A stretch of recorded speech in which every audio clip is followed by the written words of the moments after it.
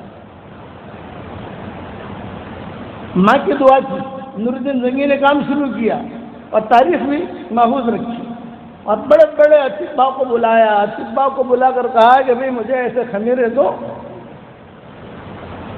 کہ میں ہرنی کی طرح دوڑوں، خرگوش کی طرح دوڑوں، پہلے مجھے خمیرے دو. اطباء نے خمیرے دیے. جب اطباء نے خمیرے دیے تو وہ تو ایک دم چوکنا بن گیا. اب یہ چوکنا بن گیا، قیمتی خمیرے کھائے تو شادیوں کا شوق پیدا ہوا. تو وہی آدمی آیا جس نے لکھ کے دیا تھا، یہ کاغذ قلم لے شادیاں مت کرنا، ورنہ عورتوں کے رانوں کے چکر میں رہے گا تو، اور وہ کام نہیں ہوگا. لکھو کے چلا گیا شادیاں مت کرنا، ورنہ عورتوں کے چکر میں رہے گا. نخرے تو ہوتے ہیں نا، اسی میں رہے گا، وہ کام نہیں ہوگا، بڑا کام. ٹھیک ہے کام شروع کیا، لیکن وہ خمیرے ایسے گرم تھے کہ ان کا پاخانہ بند ہو گیا نور الدین زنگی کا، اور موت نے آہٹ دے دی، چلان کیا آ کر موت نے. تو انہیں سب سے زیادہ فکر یہ ہوا کہ ارے میں نے کتنی مشکل سے تو یہ پلان بنایا تھا بیت المقدس فتح کرنے کا، لیکن میں تو مر رہا ہوں. تو صلاح الدین ایوبی مرض الموت میں مبتلا ہو گئے، پاخانہ بند ہو گیا ان کا وہ خمیرہ کھانے کی وجہ سے. اس لیے آدمی زیادہ دوائیں بھی نہ کھائیں اور زیادہ خمیرے بھی نہ چاٹیں. جو انسان کی زندگی چل رہی ہے وہ چلتا رہے آدمی. صلاح الدین ایوبی قریب میں بیٹھے تھے انتقال کے وقت میں. تو صلاح الدین ایوبی سے کہا کہ میں کیا کروں؟ بولے کہ تم فکر مت کرو، تمہاری ذمہ داری میں لیتا ہوں، میں کروں گا. یہ مائیں، اللہ کرے کہ ہماری مائیں بھی ایسی ہو جائیں، یہ فکریں ہوں ان کو. یہ مائیں ہیں. جب صلاح الدین ایوبی کی ماں، نور الدین زنگی کی ماں، مولانا الیاس صاحب رحمۃ اللہ علیہ کی دادی یا نانی، ہماری دادی ابا کو کہتی تھی بیٹا قرآن سنا، میں تو اندھی ہوں، اندھیری کوٹھری میں تیری اندھی ماں اس سے قرآن سنتی ہے، ایک زمانہ آئے گا کہ انشاءاللہ ہزاروں آدمی تیرا قرآن سنیں گے، جبکہ گھر میں کچھ نہیں. ماؤں کا اثر بہت پڑتا ہے اولاد کے اوپر، یہ ذہن میں رکھنا. یہ بیت المقدس جو فتح ہوا وہ ماں کی برکت سے ہوا ہے. دو مائیں کی ہیں، نور الدین زنگی کی ماں اور صلاح الدین ایوبی کی ماں. چنانچہ لکھا ہے نور الدین زنگی کا تو انتقال ہو گیا. اب آئے صلاح الدین ایوبی، ان کی ماں بھی ایسی تھی، نہیں بخشوں گی، دونوں چھاتیوں کا حق چاہیے مجھے. تو صلاح الدین ایوبی نے پوچھا ماں مجھے ذرا بتا دو یہ داہنی چھاتی کا کیا حق ہے اور بائیں چھاتی کا کیا حق ہے؟ تو اس نے جواب دیا ماں نے، ایک چھاتی کا حق یہ ہے کہ بیت المقدس فتح کر، اور دوسری چھاتی کا حق یہ ہے کہ ایسا انتظام کر کے قیامت تک کوئی پھر قابض نہ ہو. ایسا انتظام کر، اللہ نے عقل دی ہے. صلاح الدین ایوبی نے کام شروع کیا، آگے بڑھے، آگے بڑھتے بڑھتے صلاح الدین ایوبی نے اماں کو خط لکھا، ماں میری فوجیں آگے تو بڑھ رہی ہیں لیکن رات کو یہ یہودی ایسا مقابلہ کرتے ہیں کہ میری فوجیں پیچھے ہٹ جاتی ہیں، میں کیا کروں؟ تو ماں نے کہا مجھے پتہ چل گیا، جب فتح ہو گیا مجھے پتہ چل گیا تو ہار رہا ہے. ماں کیسے پتہ چلا؟ تو الہام ہوا، کسی جنات نے کہا، کسی فرشتے نے کہا. ان کا نہیں بات یہ ہے روزانہ تہجد اس وقت میں چھوٹے چھوٹے مکانات ہوتے تھے محلے میں، جو ہمارے یہاں پرانے دیکھا ہوگا چھوٹے چھوٹے محلے اب بھی ہوں گے بھاگل کے اندر. تو تہجد کے وقت میں بوڑھی عورتیں چادریں پہن کر جو ہے ابو ایوب انصاری کی ماں کے گھر پر آتی ہیں. 4:30 بجے صبح شادی سے، جیسے ہمارے یہاں مثال دے رہا ہوں میں، تو 3:30 بجے سے آ جاتی تھی صلاح الدین ایوبی کی ماں کے گھر پر قرآن پڑھنا، دعا مانگنا، یہ بوڑھی عورتوں کا معمول تھا۔ اب اس دور میں معمول ہے بھی نہیں اور کرنا بھی نہیں، فتنے کا زمانہ، لیکن وہ دور میں ترتیب تھی۔ چھوٹے چھوٹے محلے ہوتے تھے، وہ چادر روڑ ہی چادر تو پیدل آ گئی، نہ اسکوٹر کی ضرورت، نہ موٹر سائیکل کی ضرورت، نہ کار کی ضرورت۔ بوڑھی بوڑھی عورتیں آتی، بیٹا تو ہار رہا تھا، مجھے پتا ہے، ایسے چلا، روزانہ 100 سے اوپر عورتیں آتی تھیں اور 2-3 راتوں سے 50 عورتیں آنے لگی۔ میں سمجھ گیا میرا بیٹا ہار رہا ہے، میں سمجھ گئی کہ میرا بیٹا ہار رہا ہے، یہ ماں نے کہا۔ لیکن اب میں نے سورہ اخلاص کا وظیفہ تیز کر دیا ہے، بہت دعا مانگتی ہوں، آگے بڑھ آگے بڑھ۔ پھر حضور صلی اللہ علیہ وسلم خواب میں آئے صلاح الدین ایوبی کے، یوں کہا کہ تم جو ہے نا یہ خشکی کا راستے سے بیت المقدس مت جاؤ، تم سمندر کے راستے سے جاؤ، یہاں بہت فوجیں ہیں یہودی اور وہاں کوئی بھی نہیں، نہریں یہ، تم اس داخل ہو۔ چنانچہ وہ داخل ہوئے اور ٹھیک رجب کا آخری جمعہ اور جو وقت بتایا تھا وہ وقت، اس وقت میں ان کی فوجیں بیت المقدس میں داخل ہو گئی، فتح ہو گئی۔ اور صلی اللہ علیہ نے کہا تھا کہ جمعہ کی نماز نہیں ہوگی، تب وہ صلاح الدین ایوبی نے سوچا کہ لاؤ نماز کا جمعہ تجھے دے دی، نماز کا انتظام کریں، صاف کرو۔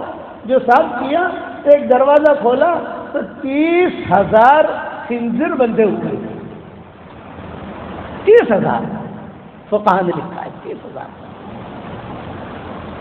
صحیح سے نکالو سارے خنزیروں کو یہاں سے بھگاؤ، اس لیے کہ بیت المقدس کی جو پراپرٹی ہے یعنی وہ 200 کلومیٹر پر پھیلی ہوئی ہے، بادشاہوں نے وقف کی، سب لوگوں نے وقف کی، جیسے بیت اللہ کہ اس کی پراپرٹی، اس کی زمین ہے، یہ پھیلی ہوئی ہے۔ بادشاہ آتا تھا وقف کر کے چلا جاتا تھا، بادشاہ آتا تھا وقف کر کے چلا جاتا تھا۔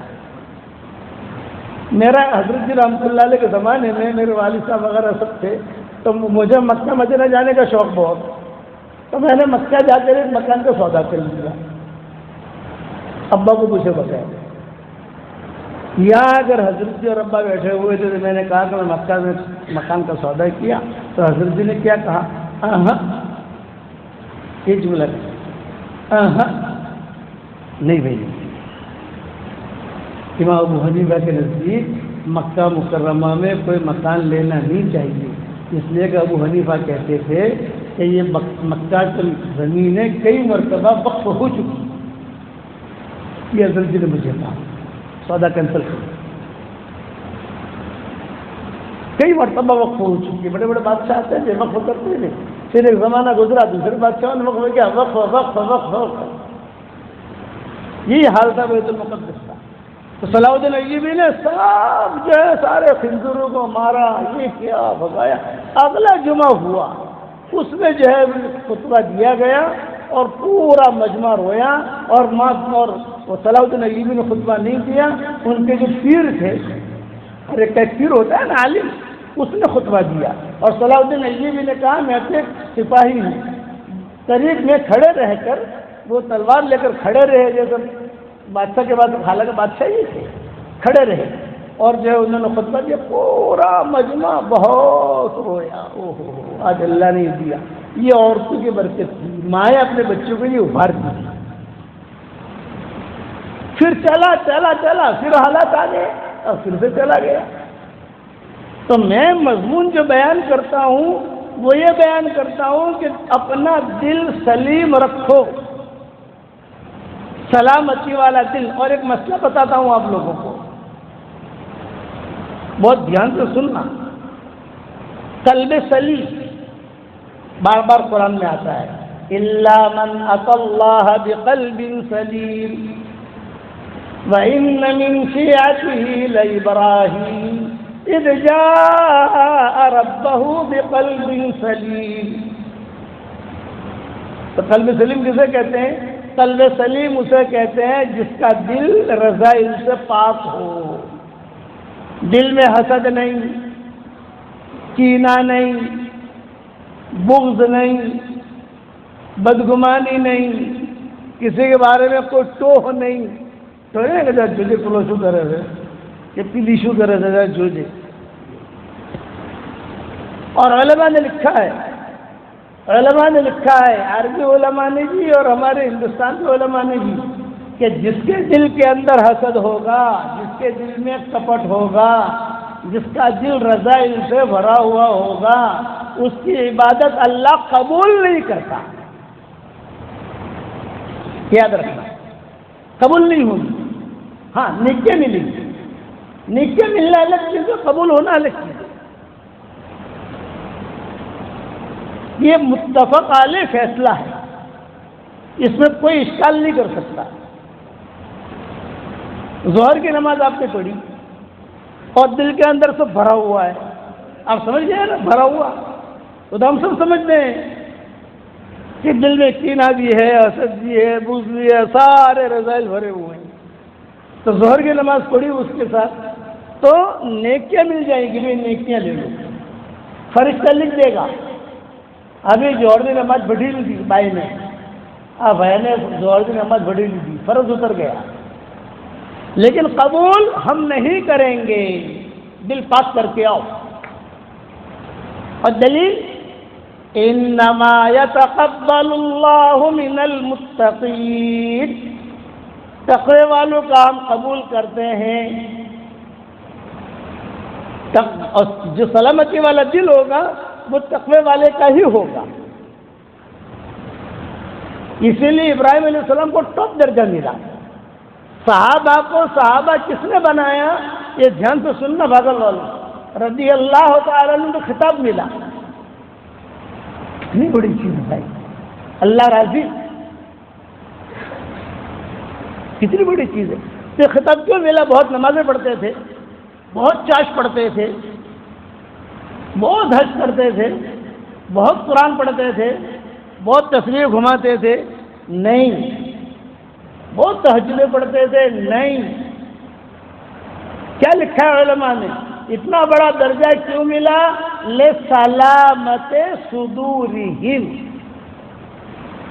ان کے دل پاک صاف تھے. آج معاف کرنا، ہمارے دل گندے ہو گئے، اس وجہ سے دعا بھی قبول نہیں ہوتی. آج ہماری دعا قبول کیوں نہیں ہوتی؟ آج لمبے لمبے وظیفے کریں گے، لمبی لمبی تقریریں کریں گے، جماعت میں بھی جائیں گے، لیکن وہی دل کے خرابی کے ساتھ نہ. دل پاک کرو. اگر انقلاب لانا ہے دنیا میں تو دل پاک کرو. اور میں مثال دیتا ہوں آپ کو، یہ میرا رومال ہے پاک صاف، اس پر جو ہے پاخانہ لگ گیا. اب میں اسی پاخانے کے اوپر روٹ ڈال رہا ہوں، گلاب ڈال رہا ہوں، عنبر ڈال رہا ہوں، خس ڈال رہا ہوں، تو پاخانہ کی بدبو ہی غالب رہے گی. جتنا بھی میں اوٹ ڈالوں، خوشبو ڈالوں، پاخانہ کی بدبو ہی غالب رہے گی. ہاں اگر اس میں مجھے خوشبو لانی ہے تو پہلے میں اس کو دھلواؤں، پاک صاف کروں، سکھاؤں، پھر ایک قطرہ عود کا ڈالوں گا، یہ رومال چمک جائے گا.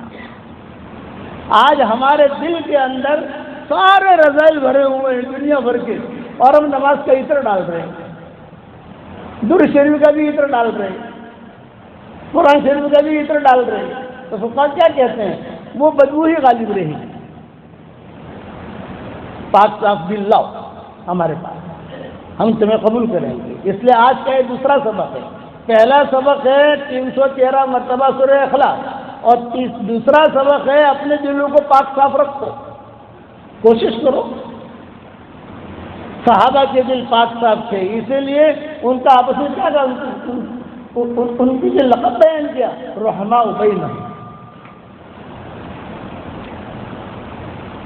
سعد بن ابی وقاص جو تھے نا، حدیثوں میں آتا ہے ایک مرتبہ حضور صلی اللہ علیہ وسلم بیٹھے ہوئے اور سامنے سے دروازے کھلے ہوئے تھے مسجد نبی میں. آپ نے فرمایا دیکھو بھائی ابھی ایک آدمی آئے گا وہ جنتی ہے. ہاں بھائی دیکھو گئے کون آتا ہے، کون آتا ہے، کون آتا ہے. سعد بن ابی وقاص آئے وضو کر کے، کتابوں میں لکھا ہے ان کے داڑھی سے پانی بھی ٹپک رہا تھا. ہاں یہ بڑے میاں ہیں. حضور نے فرمایا جنتی ہے. دوسرے دن مجلس تھی، آپ نے فرمایا ابھی ابھی ایک آدمی آئے گا اس دروازے سے، وہ جنتی ہے۔ سعد بن وقاص آئے، 2 مرتبہ ہو گیا، ایک آدمی کے بارے میں 2 مرتبہ کہا۔ تیسرے دن آپ نے کہا کہ ایک آدمی آئے گا وہ جنتی ہے، تیسرے دن بھی وہی آئے گا۔ تو صحابہ کو یہ ہوا کہ یار اتنا بڑا آدمی 3 دن سے حضور کہہ رہے ہیں جنتی جنتی جنتی، کیا نیکیاں، بہت قرآن پڑھتا ہوگا، ہاں بہت تصویر گھماتا ہوگا، کلمے کا ذکر کرتا ہوگا۔ ایک نوجوان صحابی ہیں عبداللہ ابن عمرو ابن عاص، یہ چلے گئے، ارے حضرت چچا میرے تو گھر میں کوئی تھوڑی گڑبڑ ہو گئی ہے، ماں باپ سے انبن ہو گئی ہے، آپ کے یہاں 3 دن مہمان رہنا چاہتا ہوں۔ یہ دیکھنا چاہتے تھے کہ کرتے کیا ہے۔ حضور صلی اللہ علیہ وسلم کہہ رہے ہیں جنتی، اور 3 مرتبہ کہہ رہے ہیں، رہے کوئی خاص نہیں، رات کو سو جاتے تھے، تہجد سے پہلے آدھا گھنٹہ پہلے اٹھتے تھے، 2 رکعت پڑھتے تھے، فجر کی نماز کے لیے چلے جاتے تھے۔ تو پھر انہوں نے خود نے پوچھا عبداللہ ابن عاص نے کہ چچا حضور نے 3 مرتبہ کہا ہے تم جنتی جنتی جنتی، تو کیا نیکی کرتے ہو تم؟ فرمایا دیکھ بھائی یہ راز ہے، یہ مت پوچھ، میں کیا نیکی کرتا ہوں یہ مت پوچھ، بھائی بتاؤ تو صحیح، ہمارا فائدہ ہوگا۔ بولے نیکی میں یہ کرتا ہوں کہ جب روزانہ رات کو سوتا ہوں تو سب کو معاف کر کے سوتا ہوں، دل میں کچھ رکھتا نہیں۔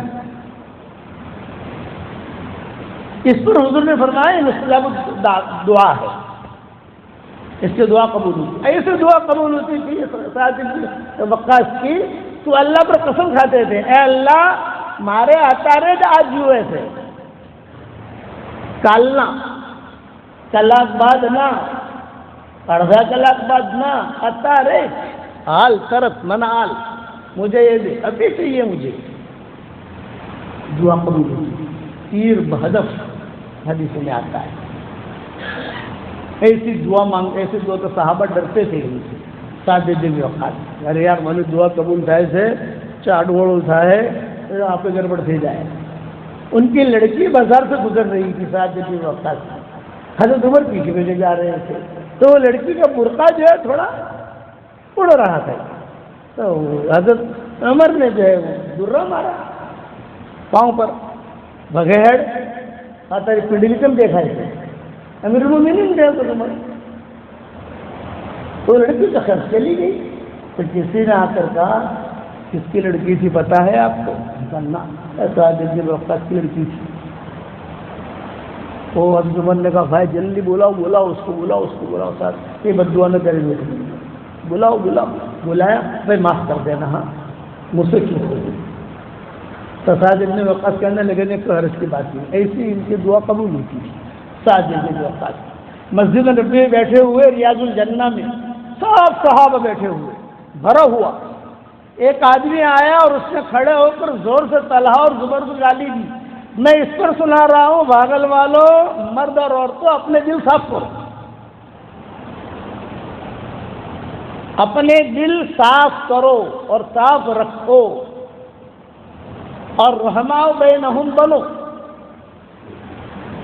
میں قصہ مجموع میں نہیں سناتا ہوں، لیکن قصے الحمدللہ بہت ہی حدیثوں میں آتے ہیں، لیکن دھیان سے سننا کہ دل کی صفائی کے ساتھ معمولی سا بھی کام کرو گے تو بھی چمک جاؤ گے، اور دل کے میل کے ساتھ بہت بڑا کام کرو گے ٹھکرا دیے جاؤ گے۔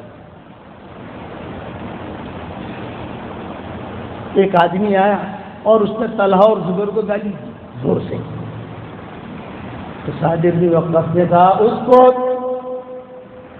خاموش رہے، میں نے سنا ہے طلحہ جنتی ہے، زبیر جنتی ہے، یہ قبر والے نے کہا ہے، خاموش رہے۔ وہ نہیں مانا، ایڑا ٹیڑا آدمی تھا، اس نے کہا پھر گالی دی، تو سعد بن وقاص جو ہے اچھل پڑے، کرے تو میرے سامنے گالی دیتا ہے طلحہ زبیر کو، میرے ساتھی ہیں وہ، اور میں نے سنا ہے کئی بار کہ طلحہ جنتی ہے، زبیر جنتی ہے، نہیں مانا، تیسری مرتبہ گالی دی، سب صحابہ بیٹھے ہوئے، تو سعد بن وقاص نے کہا کہ اب تو نے گالی دی تو میں تیرے لیے بد دعا کروں گا. تو اسے جواب کیا دیا؟ کہا تمہیں کوئی نبی نہ تھا، تم کوئی نبی نہیں ہو. یہ کہہ کر چوتھی مرتبہ گالی دی. تو سعد بن ابی وقاص نے صرف ایک جملہ کہا، اللہم اہلکہ الآن.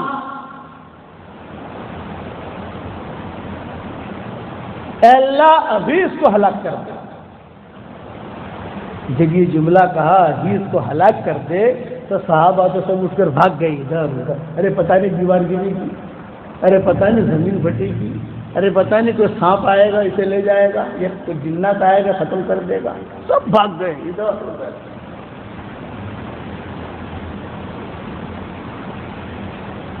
اور سعد بن وقاص نے اتنا جملہ کہا، اللہم اہلکہ الآن. بس کتابوں میں کیا لکھا ہے؟ باب السلام جو ہے نا، باب السلام، یہ بہت پرانا دروازہ ہے. وہاں سلمہ رہتی ہے. باب السلام پر سلمہ رہتی ہے. سلمہ کون ہے؟ یہ عبد المطلب کی ماں ہے. حضور صلی اللہ علیہ وسلم کا ننیال وہاں رہتا ہے باب السلام پر. اصل میں کہتا ہوں کہ وہاں سلمہ رہتی ہے. اس کا جو قصہ ہے سلمہ کا کہ کیسے عبد المطلب کی تو ماں ہے تو ان کی کس طریقے سے ماں بنی، دوسرے وقت میں سنائیں گے انشاءاللہ. تو وہاں سلمہ رہتی ہے باب السلام پر. اور یہ پرانا دروازہ ہے. دیکھو حکومت نے 2 دروازے ہی باقی رکھے ہیں، باب السلام، باب البقیع. تو باب البقیع کا بھی بنا، پہلے نہیں ہوتا تھا. باب البقیع پر ابو انصاری رہتے تھے اور باب السلام پر سلمہ رہتی تھی. حضور صلی اللہ علیہ وسلم کا ننیال والے. تو حکومت نے دونوں دروازے باقی رکھے. کیوں باقی رکھے؟ کہ حضور کے زمانے میں مسجد کی جو چوڑائی تھی، چوڑائی اتنی تھی، بجائے دروازے رکھے وہ دروازے تھے بس. باقی کے دروازے سب بعد میں بنے. پیچھے جتنے دروازے سب بعد میں بنے. یہ ٹکڑا باقی رکھا، اسے توڑا نہیں ہے اب تک. اور منع بھی کر دیا، انہوں نے ایسا قانون بنا دیا کہ کوئی بھی حکومت آوے اسے چھیڑے نہیں. ایک ابو بکر کا دروازے کو مت چھوڑو، وہاں لکھا ہوا ہے حاجی خوخۃ سیدنا ابا بکر صدیق. باب السلام سے لگ کر ایک دروازہ ہے، اب اس طرف آؤ گے تو لکھا ہے حاجی خوخۃ سیدنا ابو بکر صدیق. حضور صلی اللہ علیہ وسلم کا انتقال کا وقت جب قریب آیا تو آپ نے جو ہے صحابہ کو بہت وصیتیں کی. انشاءاللہ اللہ تعالیٰ مجھے توفیق دے گا، زندہ رہا آپ کے پاس آیا تو میں ایک ایک کر کے وصیتیں سناؤں گا. تو حضور نے کیا کیا وصیتیں؟ ان وصیتوں میں سے ایک وصیت یہ بھی کی تھی جب میرا انتقال ہو جائے تو مسجد نبوی کی طرف جتنے دروازے کھل رہے ہیں وہ سارے دروازوں کو بند کر دینا. صحابہ کے مکانات مسجد نبوی سے یوں لگے ہوئے تھے. تو صحابہ کے مکانات کے 2 دروازے تھے. ایک دروازہ مسجد نبوی میں کھلتا تھا اور ایک دروازہ سڑک پہ کھلتا تھا. تو صحابہ کو مزے آتے تھے، بھائی مسجد میں آنا ہو تو کچھ ہی نہیں، دروازہ کھولا اور مسجد میں آ گئے. باہر جانا ہو تو وہاں سے. تو حضور نے اعلان کیا تھا میرے دنیا سے جانے کے بعد مسجد کی طرف جتنے دروازے کھل رہے ہیں سب دروازے بند کر دینا، میرے دروازے بھی بند کر دینا. حضور کا دروازہ بھی کھلتا تھا نا، سب بند، صرف ابو بکر کا دروازہ کھلے رکھنا. یہ حضور نے وصیت کی. صدیق اکبر بیٹھے ہوئے تھے، سب بیٹھے ہوئے تھے، صرف ابو بکر یہ اشارہ کرتے ابو بکر کا دروازہ کھلا رکھنا، اس لیے کہ میں نے اللہ کی رحمت کو اس کے دروازے پر اترتے ہوئے دیکھا ہے. کہ میں نے اللہ کی رحمت، اللہ کی نصرت، اس کی مدد کئی مرتبہ ابو بکر کے دروازے پر اترتے ہوئے دیکھی ہے. اس کا دروازہ تم لوگ بند مت کرنا. جس دن اس کا دروازہ بند کیا اس کے حالات میں آ جاؤ. چنانچہ اب تک وہاں دروازہ رکھا ہی نہیں ہے، یوں رکھا. اللہ تعالیٰ مدینہ منورہ جانے کی توفیق دے تو وہاں جا کے دیکھنا حاجی خوخۃ سیدنا ابو بکر صدیق. تو سعد بن ابی وقاص کا قصہ سنا رہا تھا میں. تو سعد بن ابی وقاص سے بد دعا دی، چلیں گے تو وہ آدمی اکیلا رہ گیا وہاں. ایک ناکا مجنونہ اونٹنی، پاگل اونٹنی، یہ مدینہ منورہ میں دوڑتی باب السلام سے داخل ہوئی اور لوگوں کے چہرے سننے شروع کیے اور اس کے پاس گئی اور اس کے پاس جا کر اس کا سر پکڑا اور سر پکڑ کر جیسے دھوبی گاڑ پر دھوبی کپڑے دھوتا ہے نا پاٹ پاٹ ایسا کر کے ریاض الجنہ میں مارا اور وہ آدمی وہی مر گیا. ایسی ان کی دعا قبول ہوتی تھی. اب سنو آگے. جمل سفین ہوا, اختلافات ہوئے اور صادق بھی وقت زندہ تھے تو ملتزم پر جا کر دعا مانگتے تھے کہ اللہ ایک طرف سے 60,000 صحابہ شہید ہو گئے, دوسری طرف سے 40,000 صحابہ شہید ہو گئے, یہ امت کہاں جائے گی؟ اللہ مدد کر, یہ اختلافات ختم کر. تو غیب سے آواز آتی تھی قلب سلیم لائیے پھر دعا مانگیے.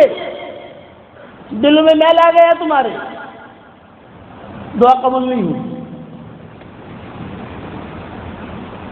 اس لیے سلامتی والا دل ضروری ہے, اور جب سلامتی والا دل ہوتا ہے نا اللہ بڑے بڑے کام لیتا ہے. مدینہ منورہ میں ایک لڑکی تھی, اس کا نام تھا تثبیتا. تثبیتا. مدینہ منورہ میں ایک یہودی تھا, اس کا نام تھا اسلم. یہ اسلم نام جو ہے نا, اسلم یہ یہودیوں کے نام ہیں. اسلم, زینب, یہ زینب بھی یہودیوں کے نام, پرانے نام چلے آ رہے ہیں, حضور نے بدلے نہیں. حضور صلی اللہ علیہ وسلم کو زہر دیا تھا جس نے, وہ لڑکی کا نام بھی زینب تھا, یہودیت. مدینہ منورہ میں زینب ہر گھر میں ہوتی. لیکن بھائی برا مت ماننا, میں زینب کے بارے میں چٹکلا بتا دوں بھائی, برا تو نہیں مانو گے. عورتوں کو جا کر سنانا مت, سن لے ہوئے تو اچھا ہے لیکن سنانا مت. بہت زینبیں تھی مدینہ میں, تو حضور کہتے تھے زینبوں کے قصے آتے تھے. عبداللہ بن مسعود کی بیوی کا نام بھی زینب, حضور کی بیٹی کا نام بھی زینب, اور ہر گھر میں زینب. تو حضور کہتے تھے میں زینب کی شکایت لے کر آئے ہو تم, یہ تو بتاؤ اج زینب کون سے زینب کا ایک قصہ ہے. تو حضرت بلال کو پتا ہوتا تھا, تو زینبیں جو ہے نا وہ کہتی ہمارا محمد لے جو ہوں, خالی زینب کے جو ہمارا محمد لے جو, عورتوں کو عادت ہوتی ہے نا. اس لیے بعض علماء نے کیا لکھا ہے, زینب نام کی عورت تھوڑی سی تیز دماغ ہوتی ہے لیکن بہت ذہین ہوتی ہے. وہ کہتے میں داڑھی ہوں گی تو بھاگڑ آبا نہیں مڑے, کہ تھوڑی تیز دماغ ہوتی ہے لیکن بہت ذہین ہوتی ہے. اسی لیے حضرت زینب نے ابو العاص بن ربیع کو ٹھکانہ کر دیا اور اسلام میں داخل نہیں کر دیا. میں نے یہ قصہ سنایا تھا مدنی مسجد میں. ہر گھر میں زینب ہوتی تھی, حضور کو محبت بھی ہوتی تھی زینب سے. زیانی عبداللہ بن مسعود کی بیوی کا نام بھی زینب, تو دونوں میں کبھی کھٹکھٹ ہو جاتی ہے. حضور صلی اللہ علیہ وسلم نے عورتوں میں بیان کیا, اور عورتوں میں بیان کر کے کہا صدقہ دو صدقہ دو صدقہ دو. تو یہ عبداللہ بن مسعود کی بیوی زینب جو ہے گھر گئی اور گھر جا کر اپنی بیوی سے تھوڑی انبن ہو گئی, سمجھ گئے. وہ تو صدقہ آلو, وہ تو کون تو مجھ کو میں تو بہت کرتا ہے. عبداللہ بن مسعود کی پنڈلیاں بہت پتلی تھی اور داڑھی پورے حصے میں داڑھی ہوتی وہ نہیں تھی, تھوڑی سی ایسا ہوتا ہے بعض لوگوں کی داڑھی, اور دبلے پتلے تھے عبداللہ بن مسعود. لڑکیاں بہت تھیں, لڑکے تھے نہیں ان کے, یہ کر نہیں سکتے تھے, دبلے تھے پتلے تھے کمزور تھے, دوڑ نہیں سکتے تھے, کچھ بھی نہیں. لیکن یہ کہ ان کی بیوی زینب جو ہے یہ سب کا کام کرا کر گھر کا خرچہ پورا کرتی. اب گھر آ کر حضور کا بیان سنا, صدقہ کرو, مدوسو سب کو آلو تمہیں تو کرتا میں تو مسجد نبی بیٹھا رہو تھا, مسجد نبی میں رہتے ہو تو حضرت عبداللہ بن مسعود نے کہا تم مجھ سے لڑو مت, مجھ سے الجھ مت, تجھے جو ہے نا جو کچھ کہنا ہے تو حضور صلی اللہ علیہ وسلم کو جا کر کے. تو اس نے تو غصے میں کہا تیز دماغ ہوتی ہے تھوڑی لیکن ذہین ہوتی ہے. وہ فوراً جو ہے وہ اپنی چادر لی اور چادر لے کر حضور کے پاس حاضر. اب حضور کے پاس جو گئی تو وہاں 4 زینبیں اور کھڑی تھی.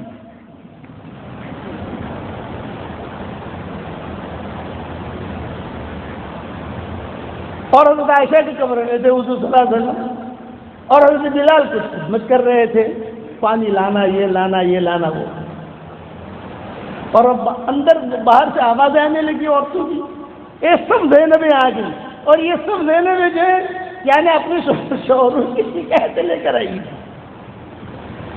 لیکن معروف عبداللہ بن مسعود کی بیوی تھی، سب پہچانتے تھے مدینہ والے۔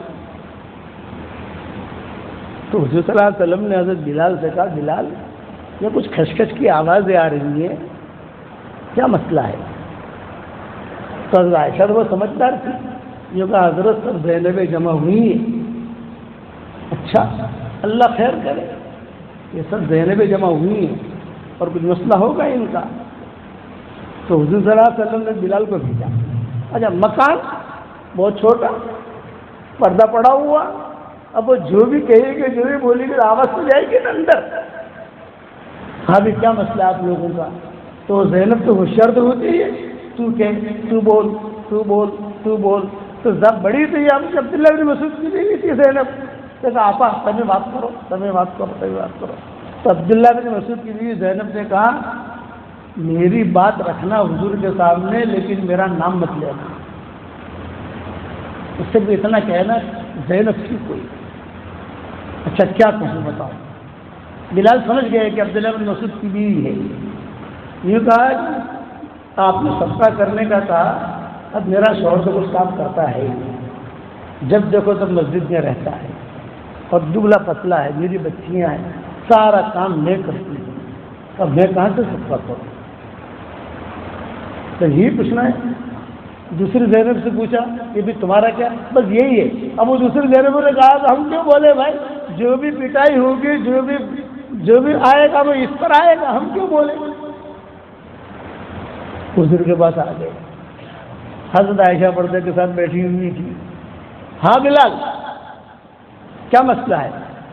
یہ کہا کہ اصل تو وہ کچھ زینبیں جمع ہوئی ہیں اور یہ کہہ رہی ہے کہ بھی ہم تو کماتی ہیں، صدقہ کرنے کا آپ نے کہا، اب ہم تو کیسے صدقہ کریں، شوہر تو کماتا ہی نہیں ہے، بیمار ہے یا یہ ہے وہ ہے۔ زینبیں کہا، زینبیں آئی ہیں۔ تو آپ نے فرمایا بھائی مدینہ منورہ تو زینبوں سے بھرا ہوا ہے، ایسے زیانی۔ اب بلال جو ہے وہ تھوڑا چاہتے کو منع کیا تھا نا عبداللہ بن مسعود کی بیوی نے، مارو نام نہ آوے اور مارو کون تھے جائے، میرا نام نہ آوے اور جواب مل جائے مجھے۔ تو حضور نے اس کو جو ہے پورے دا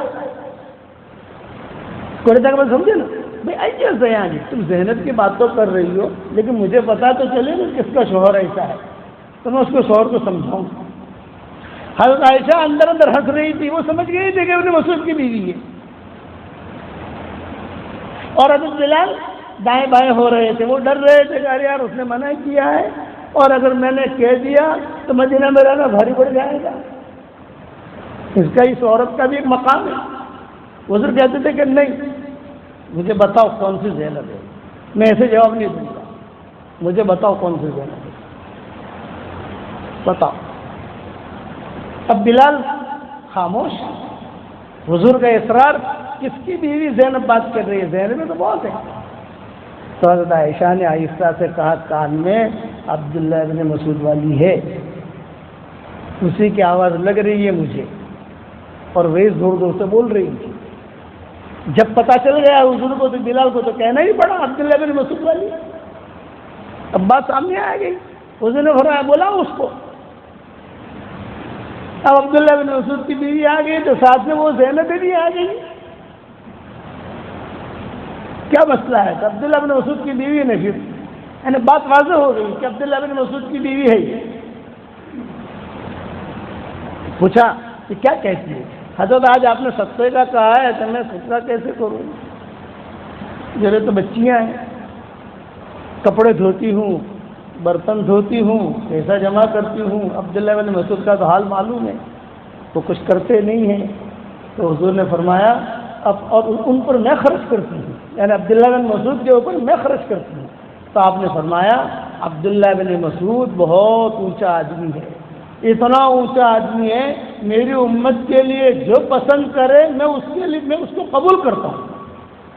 ہمارا فقہ حنفی جو چلا ہے نا، عبداللہ بن مسعود کے حدیث سے چلا ہے،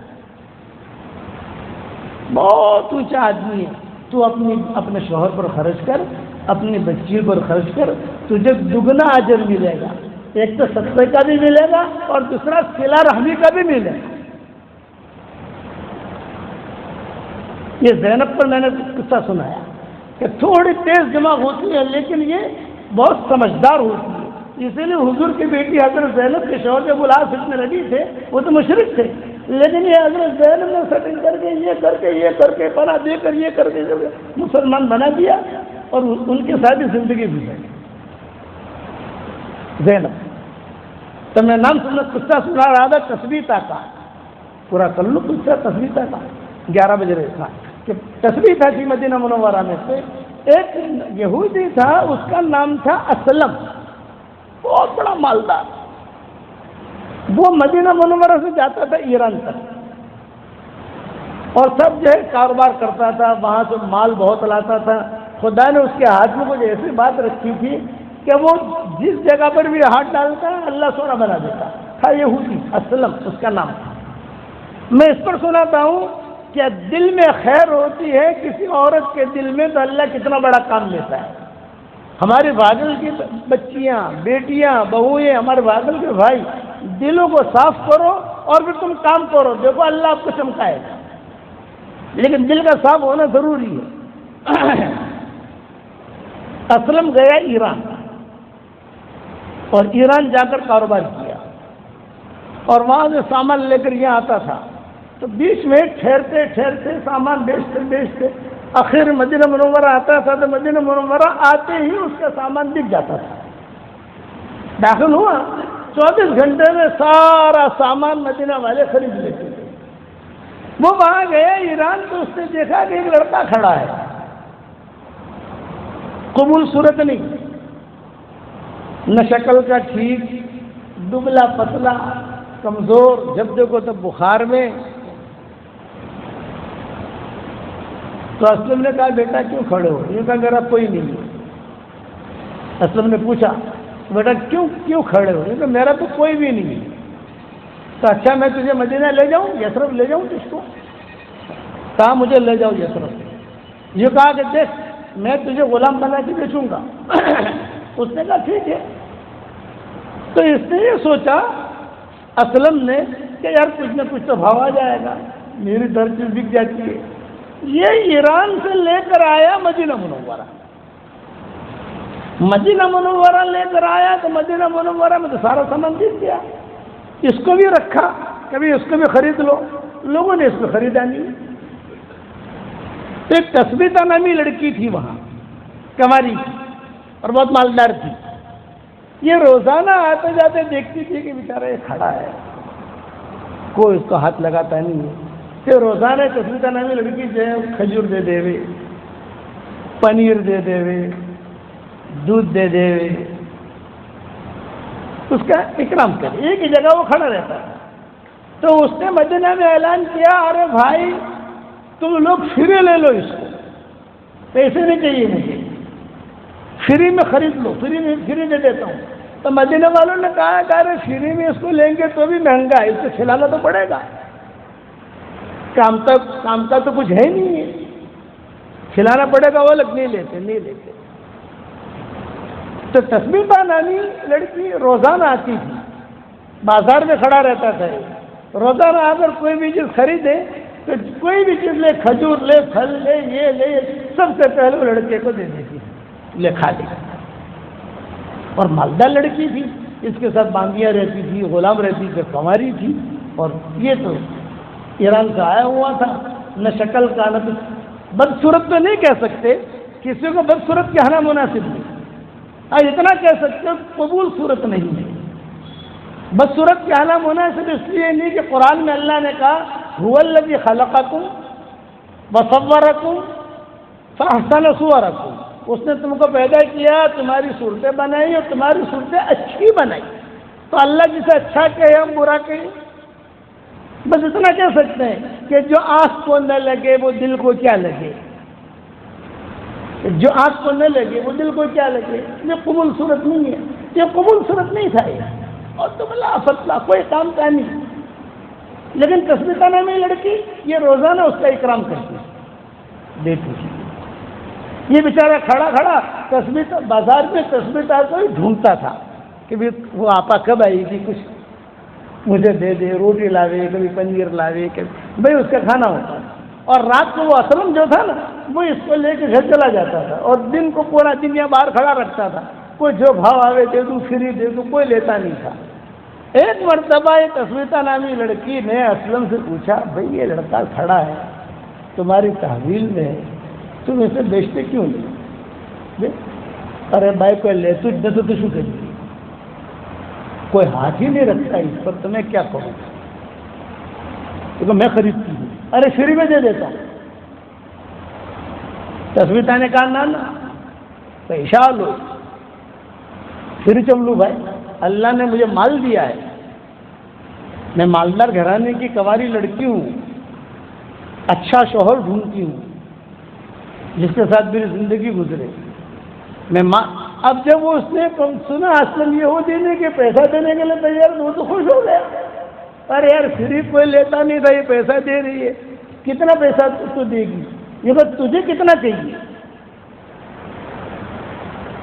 یہ عورت کی آنکھ، ابھی اسلام نہیں آیا ہے لیکن دل کی صفائی ہے. میرے والد صاحب رحمۃ اللہ علیہ فرماتے تھے دل کی صفائی کے ساتھ بھی اگر کوئی مشرک بھی کام کرے گا تو سب سے بڑا اللہ اس کے ساتھ معاملہ یہ کرے گا کہ اللہ اس کو ہدایت دے گا. آج ہم مسلمان ہوتے ہوئے ہمارا دل خراب ہے. یہ تو مشرکہ تھی، ابھی تو حضور صلی اللہ علیہ وسلم آئے بھی نہیں ہے. تو اس نے کہا کتنا پیسہ دی گا، تو کیا مانگتا ہے؟ اس نے رقم بولی. تو تسبیح نے کیا کہا، جیسے 1000 دینار، اس نے کہا 2000 دینار میں خرید. اس کے پیشانی پر نور ہے، تسبیح لڑکی کہہ رہی، اس کی پیشانی پر نور ہے، وہ میں سمجھ سکتی ہوں، تو نہیں سمجھ سکتا، لے پکڑ پیسہ. اور اسے لے کر احترام کے ساتھ اپنے باغ میں یا محل میں لے آئی اور جو کمرہ دے دیا. بھائی تو یہاں بیٹھا رہے، یہ میرا باغ ہے، جو کام کر سکے کرنا، نہ کر سکے مت کرنا، تجھے جو ہے کھانا مل جائے گا، تو یہی ہے. اب چونکہ یہ کنواری تھی، مالدار تھی، تسبیح خوبصورت تھی، یہ لڑکا ایرانی تھا، تو کبھی خدا نہ کرتا کچھ آپس میں تعلقات نہ ہو، تو اس نے جو ہے بہت اہتمام کے ساتھ غلاموں کو کہا کہ اب یہ میرے کمرے میں اس طرف نہ آئے، میں رکھو اس کو، کام لو جو لینا ہے، وہ نہیں کرتا تو اس کو چھوڑو، بس کھانا دے دو اس کو. ہو گئی بات. اتنے میں حذیفہ تھے ایک مکہ میں بڑے تاجر، وہ مدینہ آئے، اور مدینہ آ کر انہوں نے کہا کہ مجھے تسبیح نامی لڑکی کوئی ہے یہاں، اس سے شادی کرنی. تاجر تھے وہ بھی، تمہارے تھے. ہاں ہے. کون؟ وہ لڑکی بازار میں روزانہ جاتی. حذیفہ کو پسند آ گئی، مانگا ڈالا، نکاح ہو گیا. تو نکاح ہونے سے پہلے شرط لگائی حذیفہ نے، بھی میں مکہ میں رہتا ہوں تو مدینہ میں رہتی ہے، تو میں تو تجھے مکہ لے جاؤں گا. تو تسبیح نے کہا ہاں میں آؤں گی، لیکن یہ جو غلام ہے نا، یہ وہ لڑکا ایرانی، تو وہ بھی ساتھ آئے گا. تو حذیفہ نے کہا کوئی بات نہیں، بہت بڑا ہمارا مکان ہے، جسے کونے میں اس کو رکھیں گے. اب یہ تینوں مدینہ منورہ سے مکہ آئے، تسبیح، حذیفہ اور یہ لڑکا. زندگی گزرنے لگی. حضور صلی اللہ علیہ وسلم نے نبوت کا دعویٰ کیا مکہ میں. جب مکہ میں نبوت کا دعویٰ کیا تو یہ تینوں کے تینوں دیکھنے آئے. تصویریں بھی تھی اور یہ لڑکا بھی تھا اور وہ حذیفہ بھی تھے. دیکھا کہ چہرے تو اچھا لگتا ہے یہ آدمی. تھوڑی انکوائری کی، تحقیق کی، اور یہ تینوں مسلمان ہو گئے. اب اسلام مل گیا ان تینوں کو. اب یہ تینوں نے ہجرت کی مدینہ منورہ کی. حضور صلی اللہ علیہ وسلم بھی ہجرت کر کے پہنچ گئے. ایک مرتبہ رات کو یہ قصہ ہوا کہ عائشہ گم ہو گئی. مدینے میں، اور رات کے وقت میں گم ہو گئی۔ گم ہونے کا مطلب یہ کہ حضور یعنی بارش سے عائشہ کے گھر میں، تو حضور صلی اللہ علیہ وسلم کہتے تھے بھائی عائشہ، عائش، بھائی صدیقہ، آواز دے رہے، لیکن کہیں سے کوئی آواز بھی نہیں ہے۔ بھائی عائشہ کہاں گئی؟ عائشہ کہاں گئی؟ کہہ رہا وہ بھی جواب نہیں دے رہی، کوئی مائیں بھی جواب نہیں دے رہی، کوئی بھی جواب نہیں دے رہا، اور حضور کمرے میں اکیلے ہیں اور آرام کا وقت قریب ہے۔ الگ الگ ناموں سے حضور پکارتے تھے۔ بیوی کا پیار والا نام رکھنا ہماری شریعت میں سنت ہے۔ نام تھا تو عائشہ کا عائشہ، لیکن حضور پیار میں کہتے تھے عائش، کبھی کہتے تھے عویش، کبھی کہتے تھے صدیقہ، کبھی کہتے تھے حمیرہ، کبھی کہتے تھے عفیفہ، تو نام تھا عائشہ۔ یہ سارے پیار والے نام تھے۔ تو پیار والا نام آدمی رکھے لیکن دھمال والا نہیں۔ میں عربوں کے بیان میں کہتا ہوں تو تم اپنی بیوی کا پیار والا نام رکھو لیکن دھمال والا نہیں۔ تم لوگ لیلا نام رکھتے ہو، وہ لوگ تو دو دو تین تین شادیاں کرتے ہیں نا، تو کہتے ہیں کہ ہادہ لیلا واحد، ہادہ لیلا اثنین، ہادہ لیلا ثالث، یہ پہلی لیلا کا گھر ہے، یہ دوسری لیلا کا گھر ہے، یہ نام مت رکھو لیلا کا۔ پریشان بے عائشہ کا چیز ہے۔ تھوڑی دیر میں عائشہ حضرت عائشہ روتی ہوئی ہے۔ حضور کو ٹینشن ہو گیا، بھائی رات کے وقت میں اتنی دیر تم نے لگا دی اور تو روتی ہوئی آئی، کیا مسئلہ ہے؟ حضرت عائشہ نے کہا کہ حضرت ایک لڑکا ہے وہاں بیٹھا ہوا، وہ قرآن پڑھ رہا ہے، ایسا اچھا قرآن پڑھ رہا ہے تو میں سنتی ہی رہی اور آپ کی آواز مجھ تک آئی ہی نہیں، اور وہ پڑھتا رہا میں روتی رہی، وہ پڑھتا رہا میں روتی رہی۔ آپ نے فرمایا کون ہے؟ یہ تو میں بھی نہیں کہتا ہے، لیکن آپ اس کا قرآن سنو۔ تو کتابوں میں لکھا ہے کہ حضور اپنے رات کے لباس میں، یہ لنگی ہوتی ہے، بنڈی ہوتی ہے، نائٹ ڈریس جیسا کہتے ہیں، حضور خود گئے اور پیچھے جا کر قرآن سنا۔ میری حکومت میں ایسے لڑکے ہیں ماشاء اللہ، اللہ تعالیٰ بھاگل والوں کو نظر بد سے بچائے۔ آپ کے بھاگل کے جو بچے جہاں پر بھی میں نے ان کے پیچھے قرآن سنا، بہت اچھی آواز، اللہ نظر بد سے بچائے۔ میں تو سب جگہ جاتا ہوں نا، تو کہتا ہوں کہ اللہ تعالیٰ نے آپ کو جو حصہ دیا ہے، داؤد علیہ السلام کا حصہ اللہ نے آپ لوگوں کو دیا ہے۔ حفاظ تو بہت ہے دنیا کے اندر، پڑھنے والے بھی بہت ہیں۔ میں تو اہتمام کے ساتھ جو قاری مروان ہے نا، مدینہ سے میں ان کو کہتا ہوں تم نے فجر کی نماز پڑھائی، مجھے ٹیپ کر کے بھیجو۔ کئی مرتبہ ان کا ٹیپ مدینہ بیٹھے بیٹھے میں سنتا ہوں، مکہ بیٹھے بیٹھے سنتا ہوں۔ تو حضور نے حضرت عائشہ نے کہا اتنا اچھا قرآن پڑھا ہے اس نے، تو میں تو روتی رہی۔ آپ نے فرمایا اچھا میں بھی آتا ہوں۔ تو حضور صلی اللہ علیہ وسلم کے گئے، پیچھے سے عائشہ بھی بیٹھ گئی، حضور بھی بیٹھ گئے، اور حضور سنتے رہے سنتے رہے سنتے رہے۔ آپ نے فرمایا میری امت میں اللہ نے ایسے لڑکے پیدا کیے ہیں اتنا اچھا قرآن پڑھ رہے ہیں۔ وہ کون تھا؟ یہ وہی لڑکا تھا ایرانی، سالم مولا حذیفہ، سالم مولا حذیفہ کہ جو سارے قاریوں کے امام ہیں، یہ تھے۔ یہ تثبیتہ کی برکت، سالم مولا حذیفہ اتنا بڑا آدمی بنا ہے۔ حضرت عمر جب اسلام آ گیا، مدینہ منورہ آباد ہو گیا، تو حضور نے کسی مسجد کا امام بنا دیا ان کو۔ تو روایت میں یہ ہے کہ ابو بکر عمر کبھی کبھی وہاں نماز پڑھنے کے لیے جاتے تھے ان کا قرآن سننے کی۔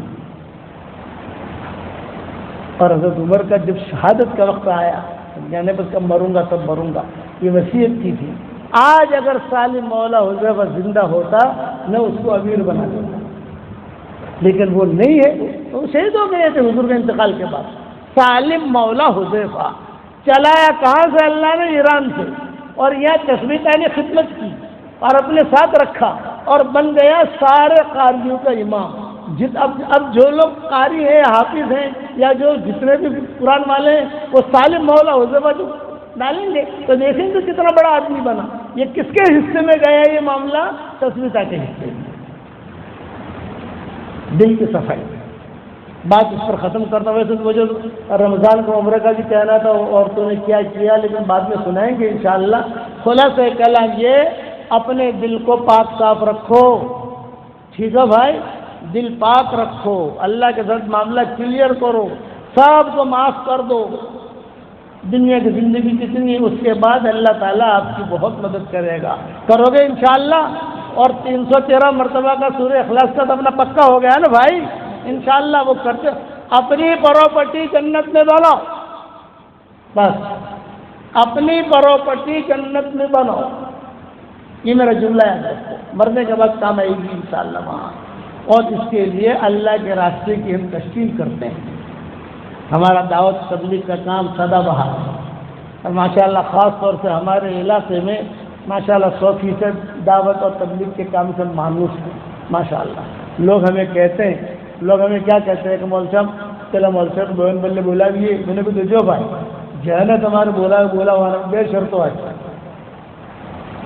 2 شرطیں لگاتا ہے ہمارے جہاں بولا ہو بے شرطوں، ایک تو ہے کہ تبلیغ نہ قوم نے مخالفت نہ کرے، ایک بیجو شورا نے مخالفت نہ کرے، یہ آپ لوگ مذہب مشرف سے آپ حق بات کیا تو ہے بولن بات کرو شو حق بات کیا تو ہے کہ بدعت نہ پھیلاوے، تو شرک کی بات نہ کرے، پڑھا دے موتی شرطوں سے بھائی کہ آپ تبلیغ نہ قوم نے مخالفت نہ کرے، اور یہ کوئی شورا کے خلاف کوئی بات نہ کرے، تو بولو بات کرو، خدمت کرو، ہدیہ لو، جیب کرو، یہ کرو، وہ آپ کے لیے پیڑ تھا تو آپ قوم نے اندر انتشام تھا، آپ نے انتظام سے مانگتا ہے، بڑی مشکل نہ آتی تو آپ ٹھکانے آیا ہی، اس لیے یہ بات کو ذہن میں رکھو کہ اللہ کے راستے میں نکلو گے انشاءاللہ۔ اب آپ کے یہاں کب مشورہ ہے، آپ کے یہاں کب جوڑ ہے، کب اجتماعات ہیں، وہ مجھے پتہ نہیں ہے، لیکن اجتماع کی تاریخ ہے ساتھی ہمارے طے کرتے، کہیں نہ کہیں سے لوگ جان جماعتیں نکلتی ہے، تو بتاؤ کون کون تیار ہے، پھر میں دعا کراؤں گی انشاءاللہ۔ جماعت ہے بھاگل سے، واہ واہ ماشاء اللہ، لو وہاں گئے ہیں سامنے کچھ جی مدنی مسجد سے چلنے کی جماعت، اور یا مکی سے بہت اچھا، میرے والد صاحب رحمۃ اللہ علیہ کو بھاگل سے بہت مناسبت تھی اور بہت آتے تھے، اور بھاگل والے بہت محبت بھی کرتے تھے، اور اللہ کا شکر ہے کہ ابھی آپ لوگ بھی ہم سے محبت کرتے ہیں۔ حدیث سننا، جس کے باپ سے تمہیں کوئی خیر ملا ہو تو ان کی اولاد سے تعلق رکھنا، ورنہ تمہارا ایمان کا نور بجھ جائے گا۔ کڑی باقی رکھنا، کڑی، یہ کڑی آپ نے باقی رکھی ہمارے ساتھ، ہم آتے ہیں جاتے ہیں، پروگرام ہوتا ہے پروگرام کرتے ہیں، لیکن میں اہتمام سے بھاگل گودرے پر آ کر دعا مانگ کے جاتا ہوں، جب بھی یہاں آتا ہوں اور گاڑی کھڑی رکھتا ہوں خالی میں، اب وہ لوگ آتے ہیں بھائی کم سے اور پھر جو ہے دعا مانگ کے 2-4 نصیحتیں کر کے، اور ایک شعر پڑھتا ہوں لیلا مجنون والا، وہ مجنون تھا نا، مجنون، اس کو جو ہے لیلا نے نکال دیا اس کے گاؤں سے، تو بھاگ یہاں سے، اب یہاں تو آنا مت، لڑائی ہو گئی دونوں میں، تو لیلا نے کہا کہ وہ تارا ہوا آپ باندھو نا، آپ گومت نہ آپ باندھو تو نہیں جائے، تو مجنون کو لیلا یاد آئی سال کے بعد، تو وہ آیا معلّہ میں، معلّہ نام ہے اس گاؤں کا جہاں لیلا مجنون رہتے تھے، ابھی تو بہت بڑا شہر بنا دیا ہے ان لوگوں نے، وہ آیا تو وہاں آ کر وہ ایک شعر پڑھنے لگا، آیا ہوں تیرے شہر میں مسافر کی طرح ایک بار پھر ملاقات کا موقع دے، آیا ہوں تیرے شہر میں مسافر کی طرح ایک بار پھر ملاقات کا موقع دے دے، یہ شعر گنگنا رہا تھا اور اچانک آواز آئی اللہ اکبر، ظہر کی اذان، پھر مجنون بہت رویا اور کہا آیا تھا لیلا سے ملنے اور اللہ مجھے مل گیا، مسجد میں آ کر دعا مانگی، بہت رویا، عبداللہ ابن عمر کے دوستوں میں تھا، تو عبداللہ ابن عمر نے حضرت عمر سے کہا بابا ایک کام کرو، ہمارا دوست ہے مجنون، اور ذرا انہیں شادی وادی کرائے تو تاکہ پٹی جائے، تاکہ معاملہ ختم تھا، تاکہ امیر المومنین کو۔